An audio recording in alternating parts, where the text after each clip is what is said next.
তৌহিদি জনতার কোন মার্কা কি আছে?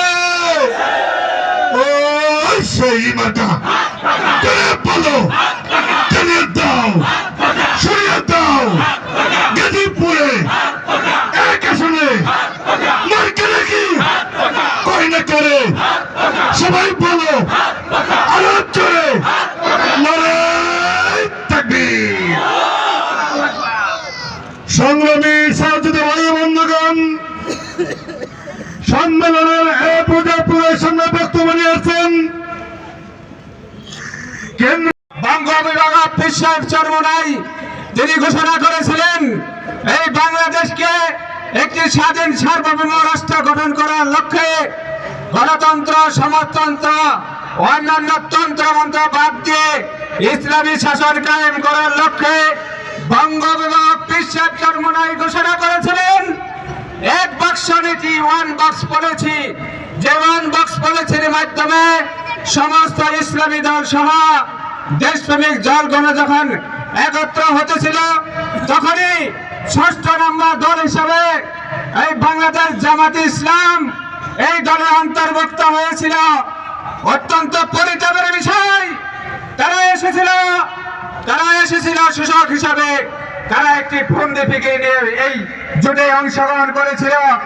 আপনারা জানেন এই দাড়ি পাল্লা, ওরা বলে এটা নেকি প্রতিম ওজন করার পাল্লা। আসলে এটা নেকি প্রতিম ওজন করার পাল্লা নয়, এটি হলো এই বাংলার জনগণকে ধোঁকা দেওয়ার পাল্লা।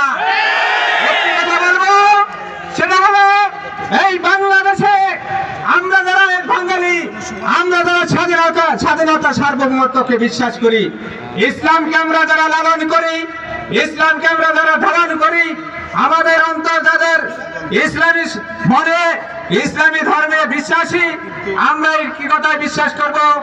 আপনারা একটি কথা স্মরণ করেন, একটি কথা দেখেন, ইসলামী আন্দোলন বাংলাদেশ আমাদের দলের প্রথম লেখা হলো ইসলাম, শেষে হলো বাংলাদেশ। ওদের দলের নাম হলো বাংলাদেশ জামাতে ইসলামী। প্রথম হলো বাংলাদেশ, সেটা হলো ইসলাম। আমরা ইসলামকে ধারণ করি বলেই, ইসলামকে প্রাধান্য দেই বলেই আমাদের দলের নামে প্রথম ইসলাম লিখিত হয়েছে। ওরা ইসলামকে ধোঁকাবাজ হিসেবে ব্যবহার করে বলেই ওদের দলের নামের শেষে ইসলাম ব্যবহৃত হয়েছে। সংগ্রামী সহযোগী জনতা, আগামী 12 তারিখের নির্বাচনে এক একটি ভাই এক একটি বুলেট হিসাবে ব্যালট পেপারে সিল দিয়ে আগামী 12 তারিখে আমরা এই গাজীপুর এক আসনে আমাদের যে বিভাগ নির্বাচিত হবেন,